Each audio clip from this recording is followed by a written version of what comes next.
ጋይስ አትፍረድባችሁ የትላንትና የጌም ውጤት ነው ዛሬ ማለት ነው አብረሽና ኤርሜላ መጡ ማለት ነው ትላንትና ሩታማ ሙዝ ስትይዝበት ነበር አብረሽ ከንፈሯ ስታጣምም ስትል ዛሬ ደግሞ ደረቱ ላስለጥፈው ማለት ነው የሚያምረው ደረት ላይ እሷም ተለጥፋ እንደተለመደው ዛሬ ግን አሻሽለሻል አዋሻሽለሻል የሱ ይግር ነው የገባ ደግሞ ዛሬ አቤት ጌታ ሆይ አሻሽለሻል ኤርሜላ ማለት ነው ባለፈው ብለን ነበር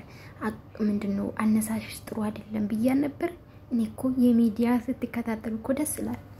አው ስራ ላይ አወለችው ጋይስ እንዴት ናችሁ ደህና ናችሁ የትላንትና ጌም እንዴት ነበር ወዶቼ ላይክ ያረጋችሁ ሼር ወዶቼ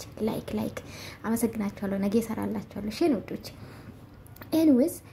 እንግዲህ በኢንስታግራም ልክ ሲገባ እናቴ ይሄ የሚያምር ፎቶ ላይ ይወሰላችሁ እኔ ዩቲዩብ ላይ ለጥፍ ማቆ ነገር የለም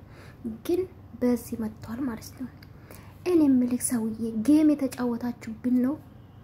እኔ እግዚአብሔር ነው የሚላችሁ በጣም የእውነት ተመካክሮ ነው በቃ ማለት በርግጥ እኔ 100% አምኜ አይደለም ያንዳንዱ ነገር ግን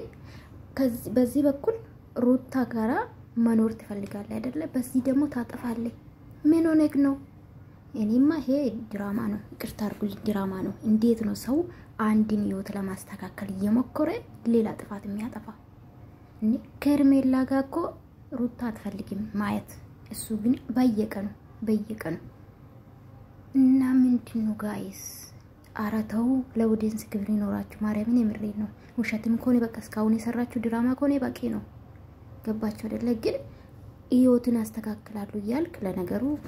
ሩታ ትላንትና በጣም አብዝታ ነበር አልፈርድብም በጣም በቃ በሷ ቤት አራዳ መሆና ነው በነገራችን ላይ ያስታውቃል ከሰው ኮፒ ያረጋችሁ ነገር እማትችሉበት ኮፒ ማለት ነው ለዛ ከሌላ ሰው ጋር ስትሩ ያ ሰው አክሽን ያለ ሰው አክት ስትወስዱ ያስታውቃልና ሩታ እንደዛ ነው ኤኒዌይስ አልነካሽም የኔ ቆንጆ በአዲስ ነገር መጥቷል ጋይስ ዛሬ ጉድ እኮ ነው ሌላ ጉድ መጣ